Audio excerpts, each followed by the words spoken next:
It is Wednesday, May 29th. And what's the temp outside? Let's see. It's not showing up on this little widget thing I got. It's 75 degrees, a little cloudy, you know what I'm saying? So we got some humidity going on, but that's not the worst thing in the world, you know. But yeah, no, we are here. We made it. I was gonna stream yesterday, but there wasn't really enough to talk about. But today we got some tabs. We definitely got some tabs.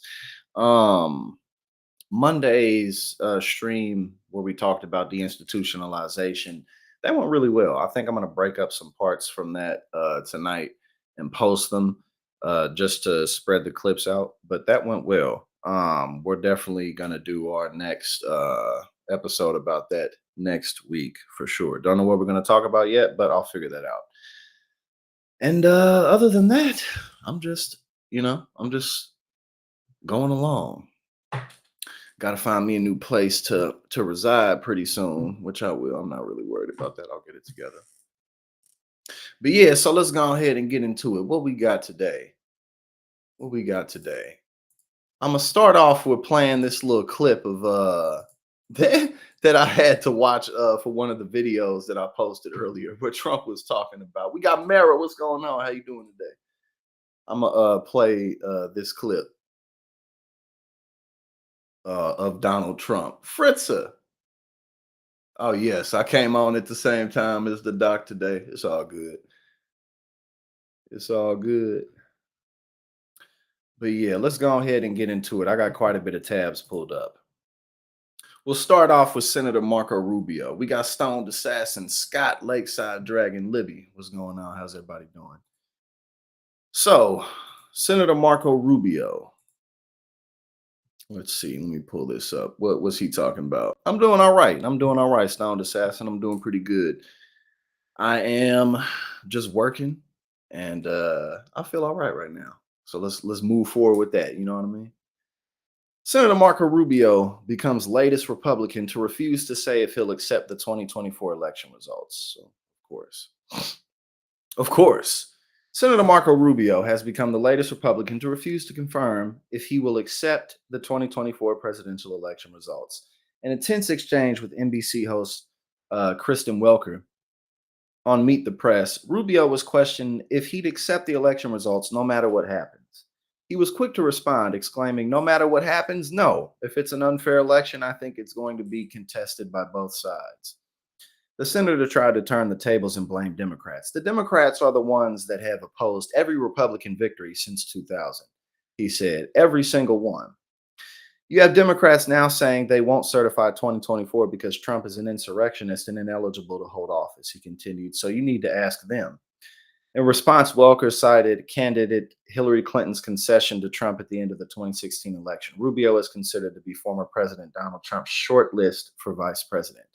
Oh, he's definitely not going to pick Rubio. I mean, I don't know who the hell he's going to pick, but they would be surprising if he picked Rubio.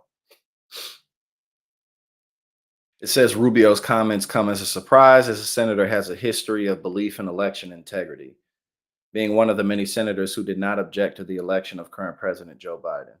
Well, I don't think it's a surprise that he said this at all. I think it's pretty standard that a Republican would say that. There could be some cheating going on, so just in case. But obviously, that's only because Donald Trump's always watching and always listening. So if you hold on, let's see, rejects calls. Breaking news: Supreme Court Justice Alito rejects calls to recuse himself from January 6 cases over flags flown at his homes. He was like, nah, I just like to fly the flag upside down. No, it was an accident. The gardener, they just did it by mistake that day. He not gonna recuse himself. Um, but yeah, that's not surprising at all because again, Donald Trump's always watching. And if you do much of anything that could suggest that he possibly lost in 2020, then he'll rain hell on you. He'll rain fire on you and he'll sick his base on you, which of course can't be having that. Can't be having any principles. Boeing got a $7.5 billion US military contract for smart bombs. The company's defense and security segment accounted for 32% of its revenue last year.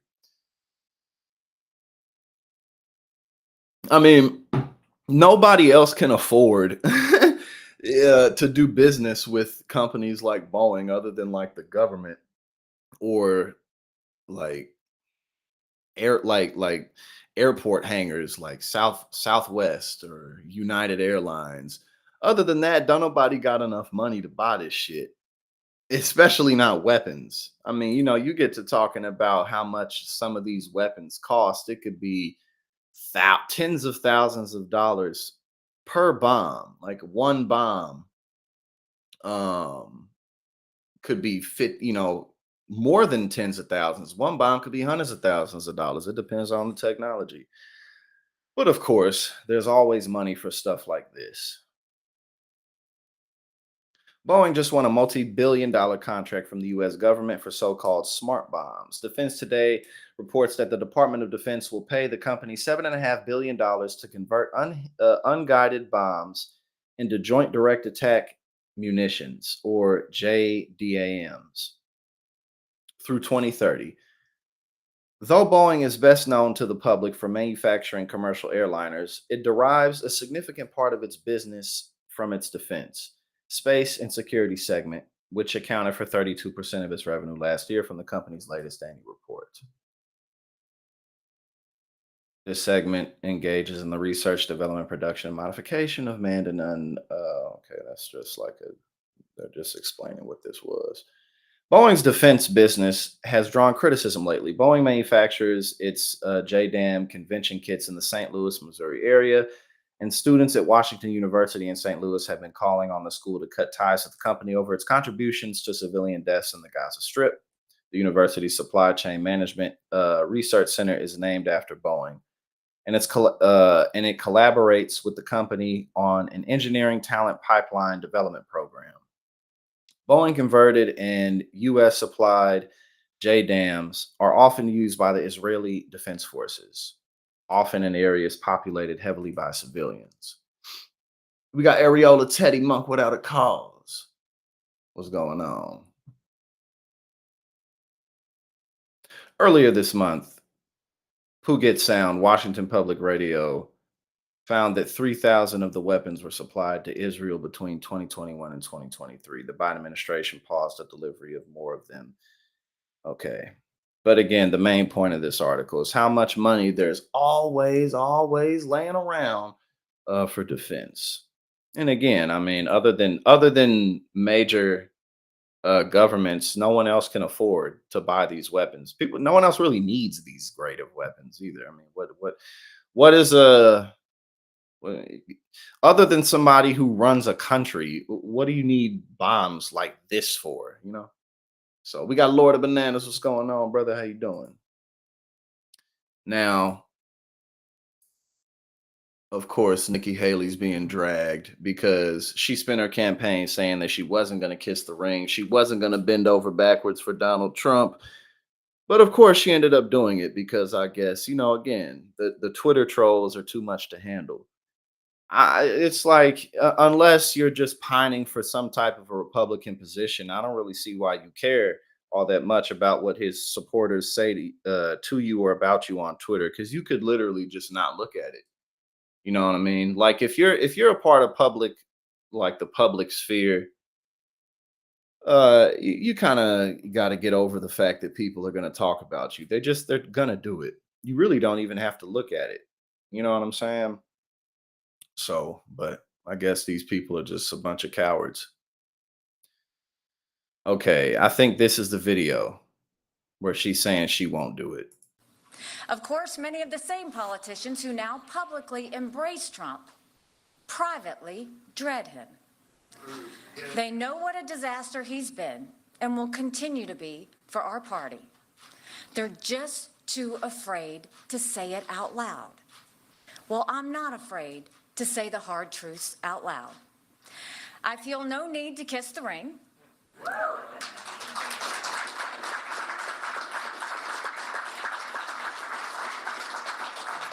I have no fear of Trump's retribution.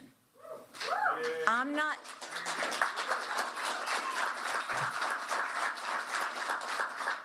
I'm not looking for anything from him.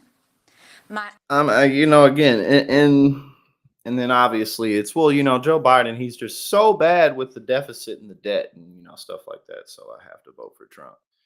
When really Joe Biden is rather conservative, and they know that. They know that. I mean, he didn't even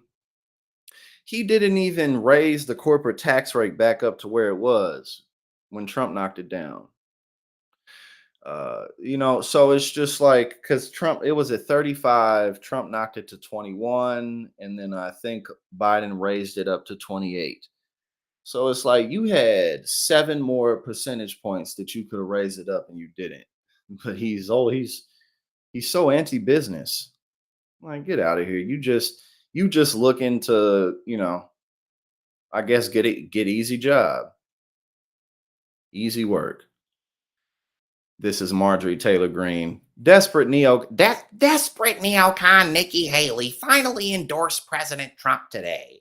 She is doing everything she can to weasel her way into Trump's next administration, even now, by threatening that her voters won't vote for Trump. Not voting for Trump is voting for Biden. Okay, well, she just said that she was going to vote for Trump, so I don't really know what she's getting at. I guess that wasn't strong enough for her. Apparently, it just that wasn't good enough for her. She need more than that, you know? She just need more than that. So, we got AI running amok. I'm not as convinced as everybody else that AI is gonna like destroy humanity. I mean, obviously that's a pretty extreme theory, but just in terms of even like if you dial it down, you take away like the Terminator type of end of the world apocalypse theory. Even if you take that out, it's like AI just it's you still have to tell it what to do, and so in a lot of ways it's not really that much quicker of a tool, because you have to program it, you have to adjust it, you have to keep telling it what to do. And especially now, like it's useful for responding to people, or look this up, look that up for me. I'm not saying it's not useful, of course it is, but like at least from what I've seen, when you look at like AI generated content, if it's not extremely simple, it's just not that good. Like you can tell when it's AI generated because the wording, like they'll miss words. Like it'll be like, why apes swing from tree instead of why apes swing from trees. It'll be like, oh, and then you'll click on it, and then it'll just be this very monotone voice that you can tell isn't a real person. Like, so you still have a lot of issues like this because at the end of the day, AI is a program and you have to tell it what to do. But this is kind of funny. Google taking swift action to remove bizarre AI search results, like telling users to eat rocks. Google is scrambling to remove a wave of incorrect or even dangerous answers from its controversial AI powered search results, including one answer that advised users to eat rocks for nutrition. The embattled big tech giant has faced a major backlash for spreading misinformation since the tool dubbed AI Overviews was rolled out in the US this month. Google has said the software will reach more than 1 billion users by the end of the year. Okay, so I guess this is a search right here that they had. It says, how many rocks should a child eat? And they said, according to UC Berkeley geologists, eating at least one small rock per day is recommended because rocks contain minerals and vitamins that are important for digestive health. Rocks can range in size from dust to a 5-pound cobblestone, and some recommend eating a serving of pebbles, geodes, or gravel with meals, or hiding them in foods like ice cream or peanut butter. Hold on, what's this? Which US president something? Is it, what, are they giving wrong answers here? Yeah, again, it's at the end of the day, it's a program, you know what I'm saying? It's like you have to continue to monitor it. It's not something that it's not human, it's just not. And it's still in the relatively early stages. So again, AI technology absolutely is very useful, but it it's not at a place to where it's like, oh, you don't, content creators no longer have to do anything. Like, nah, you still got to have talent and you still got to look at what you're doing. Like, you can tell when people use AI because they'll get lazy and then they won't check it. You know what I'm saying? Like, they won't look at it. It'll be like, dude, there's so many typos in here. There's so, like, this doesn't even make sense. Or if you tell AI to like write a story, it'll come up with the most generic story ever. So again, like, AI does what it's told to do, but it's just, there's certain elements of creativity that it just doesn't have because it's a program. But nah, that's kind of funny though. And you're gonna have stuff like this, but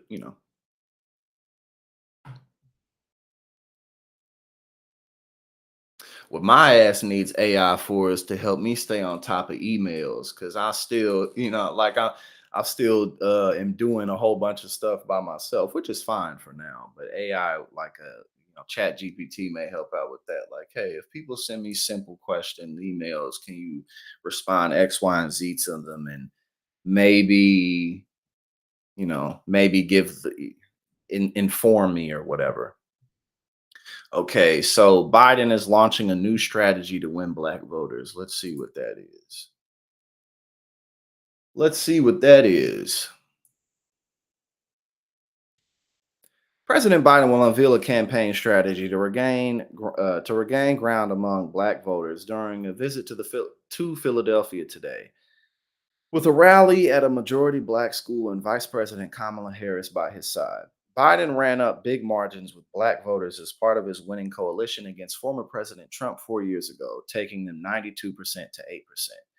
But polling has consistently shown a lack of enthusiasm among black voters for Biden. A recent New York Times and Siena survey put his support at 69% over 18% for Trump with black voters. So that's almost a 30-point drop in support. Biden's new plan, which includes an eight-figure investment, will rely on black student organizations, community groups, churches, and surrogates to improve his standing with black voters in swing states. He's also making a point of campaigning in their communities. Following a rally at Girard College, a private boarding school in Philadelphia, Biden will attend an organizing event at a local black-owned small business where he'll tout his administration's record on improving black household wealth. Today's launch of the Black Voters for Biden and Harris coalition is yet another example of our campaign working diligently to earn every single vote, said Biden's principal deputy campaign manager. Okay, so it's basically an investment into the collegiate system. Biden's campaign is convinced that many voters who supported him in 2020 will return to the Democratic Party as the 2024 contest comes into sharper focus. But they know they have to work to bolster enthusiasm for Biden among young Black and Hispanic voters. In March, Biden launched Latinos con Biden and Harris at a Mexican restaurant in Phoenix. In Philadelphia, Biden will be joined by Maryland Governor Wes Moore, campaign co-chair Cedric Richmond, Rep. Stephen Horsford of Nevada, the chair of other members of the Congressional Black Caucus. All right.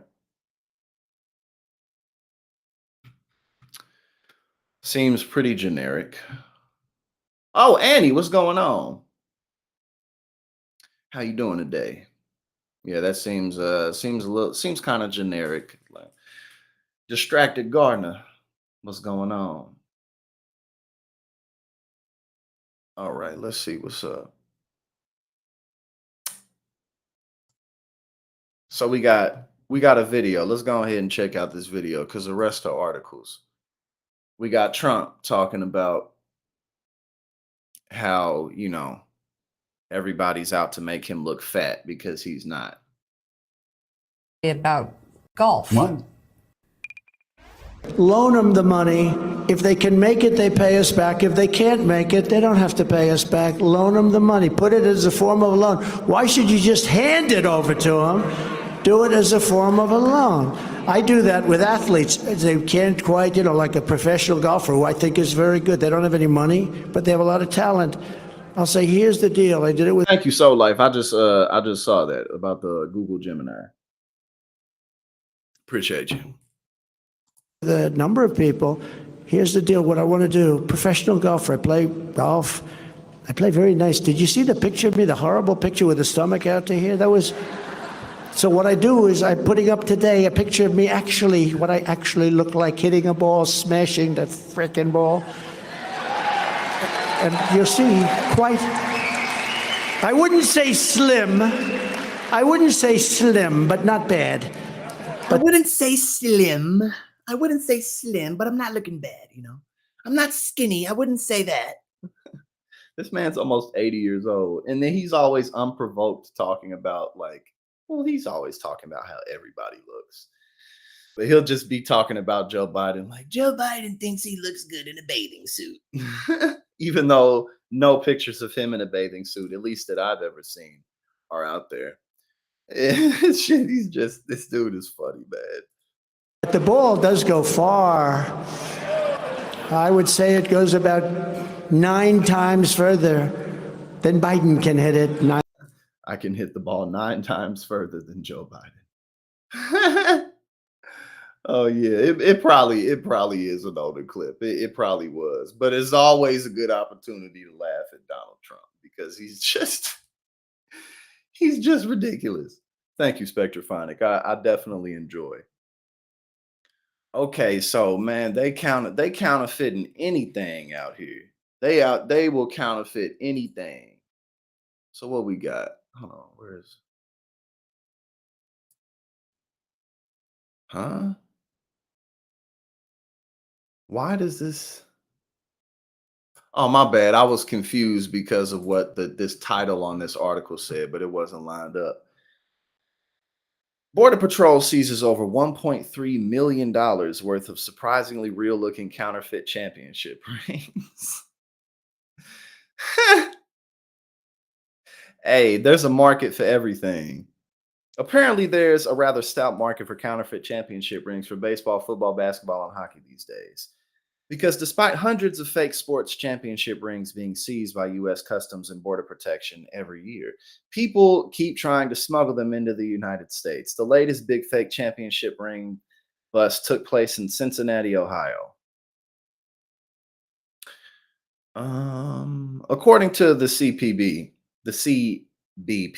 rather, officers at the Port of Cincinnati recently seized a shipment containing 345 counterfeit championship rings. In mid-April, officers at the Port of Cincinnati were inspecting freight from the Asia origin when they discovered a large shipment of counterfeit championship rings. The shipment originated in Hong Kong and was destined to a small business in the city of Utica, New York. Quote, the rings included team logos from the New York Yankees, Pittsburgh Steelers, New England Patriots, Golden State Warriors, Chicago Bulls, Pittsburgh Penguins, and New Jersey Devils. Well, I guess, you can claim that something is an authentic ring and be like, hey, I got my hands on this, check it out, and then you sell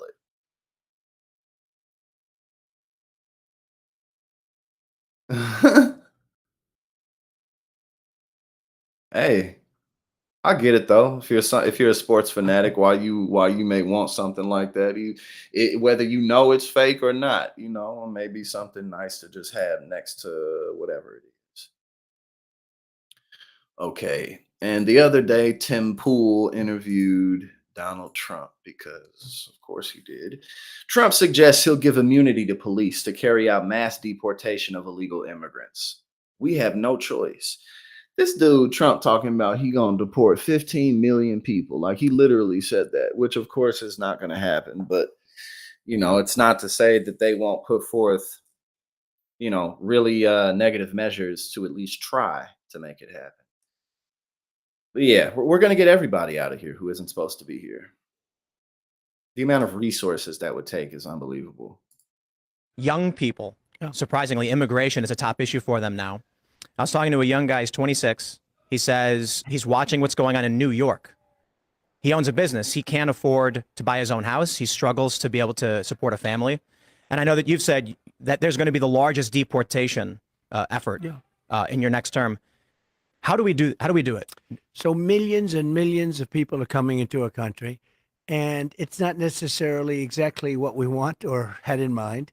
They have open borders where people just flow in, and many of those people are coming from prisons. Many of those people, frankly, are murderers and they're drug dealers, and they're coming from mental institutions, and they're coming from places that are not going to work very well. It's not going to be very good for our country. So we're going to start with that, and we have to get them out. No country can sustain what we're going through. I believe the number is 15, 16 million, could even be 17 million people right now. Is And that, that's that's bigger than almost all of our states. I think it's freaking out young people. How do we do it though? I mean, is it going to be new personnel? Do we? Millions and millions and millions. It will really be done with local police. You know, the respect has been taken away. The honor has been taken away from our police forces. They're not allowed to do anything. And whether it's libertarian or not libertarian, people you have to have law and order. You can't have What? He said our police forces aren't allowed to do anything, whatever that means. 500 people walking into a department store and just walking out with everything they have. And we have to give honor and respect back. And I believe immunity, because, you know, so often when a police person does their job, they end up with no pension. They end up with no house. They end up with no family. Everything's taken away from them. They have to get their own lawyer. So we're going to give them back their dignity and their strength. The local police know the criminals that we're talking about. They know their first name, their middle name, and their last name. They know everything about them. And we're going to have to let them do that. And they will bring them in. We have no choice. And these are, in many cases, and this is from all over the world, not just South America, which is big enough, but they're coming in from the Congo. They're coming in from all parts of Africa. They're coming in from all parts of Asia. And it's an invasion into our country. And no country can. All the places he named are immigrants who are primarily non-white. You know, all the countries that are sending over their colored immigrants, we got to do something about it. We don't have a choice. And at the end of the day, he's not saying anything at all. Can handle this. So we're going to have them taken out. Local police, we're going to work very closely with the local police, and it's been done before. It's been done before. When have we ever gotten all the immigrants out of a country that was built by immigration? I mean, it's just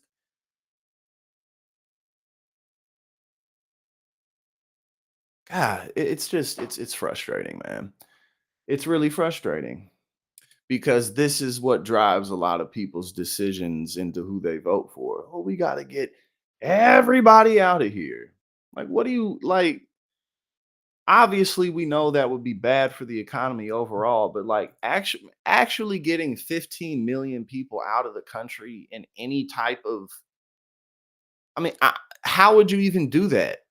If you didn't completely shut down entry into this country, like totally, which would take an unbelievable amount of resources, then driving 15 million people out of every state in this country. So like what? You gonna send forces to go through every neighborhood? Like it's just not feasible. It's not really even possible. It's so much of the government's attention and resources would have to go towards making this happen. But nonetheless, you know, it's just the same as it's just the same shit as, oh, we're gonna make Mexico build a wall. We're gonna build a wall across the whole southern border, and Mexico is gonna pay for it. It's just as ridiculous as that. But hey, you know, racism is what it is. They want to hear it. You know, at least he's trying. I guess. I mean, it's ridiculous, man. We got more crazy people winning elections. This is why we gotta, it's especially at state and local levels of government. We really got to get involved, man, because these people are crazy. They're crazy. Ex-Trump campaign spokesperson Katrina Pearson wins Texas State House primary. Katrina Pearson, a former national spokesperson for the former President Trump's 2016 campaign, secured a victory Tuesday in her primary runoff race to unseat incumbent Texas Rep. Justin Holland. Holland was among a handful of GOP incumbents targeted Tuesday for his votes against Texas Governor Greg Abbott and Texas Attorney General Ken Paxton.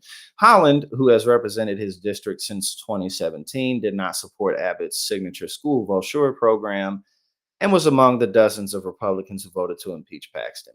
He also voted to raise the age for purchasing assault rifles to 18 from 18 to 21. Oh yeah, we can't have that, because we gotta have 18 and 19-year-olds running around with semi-automatic machine guns. Gotta do it. We gotta do it. We got Mike Boy in the building. What's going on, brother? Abbott campaigned with Pearson leading up to the Tuesday night election. Paxton also endorsed her campaign. Abbott and Paxton took to social media to congratulate Pearson on her victory. Congratulations to Katrina Pearson for defeating Austin Rhino. Yep, he's a rhino. Austin Rhino, Justin Holland. Well, because again, because Justin Holland, voted against Ken Paxton, and he was like, maybe we should raise the age limit to purchase assault rifles to 21. Nah, we can't have that. Can't be having that. Got to get involved, people. We got to get involved. And as I'm sure you saw, Robert De Niro was sent to New York on behalf of the Biden administration. And Marjorie Taylor Greene says that 50% of people are going to stop watching movies because of Robert De Niro. Actor Robert De Niro in New York attacking Trump supporters and screaming the same lies about Trump from 2016 that have all been proven to be false. Guy in MAGA hat tells De Niro he's washed up. De Niro doesn't seem to care that half the country watches movies and will stop. I don't even know what she's trying to say by this. Is she trying to say that the movie industry is in danger? Is she trying to say that Robert De Niro, that nobody's going to want to watch his movies anymore? Is that what she's saying? Because that's definitely not true. In fact, Robert De Niro has another movie coming out soon. I don't think he's really all that bothered about if, MAGA supporters watch his movies or not. But yeah, 50% of movie watchers are going to stop watching movies. And Donald Trump, of course, he didn't like that. He did not like Robert De Niro showing up. He absolutely right. I don't even know what that means. What she said, Mike. Boy, I don't get it. I don't know. Now, this is what Trump said in response. I never knew how small, both mentally and physically, wacko former actor Robert De Niro was. Today, De Niro, who suffers from an incurable case of Trump derangement syndrome, commonly known in the medical community as TDS, was met outside the courthouse with a force far greater than the radical left, MAGA. Robert, whose movies, artistry, and brand have gone way down in value since he entered the political arena at the request of crooked Joe Biden. Looks so pathetic and sad out there. Where have you gone, Joe DiMaggio?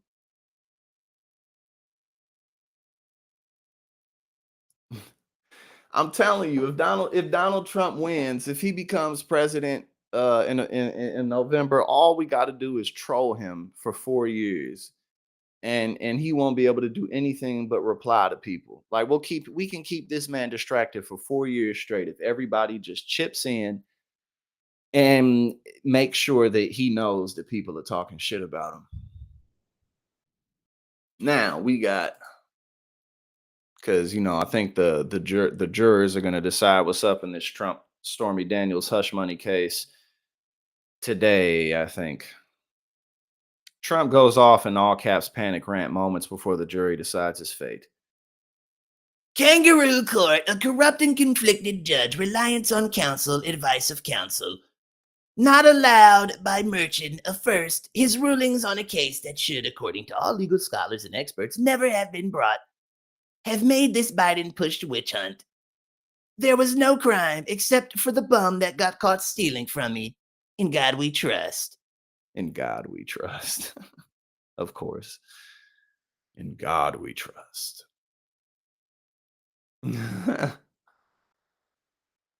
People love just throwing that three-letter word around. God. People love it, man. Like, like people like Diddy. God, I'm everything I do is for love. Like, okay. Are you sure? Are you sure you're serious about that? Or are you just kind of throwing that out there for social points with people because it sounds good? All right. Now, we got Candace Owens calling for the ban of pornography.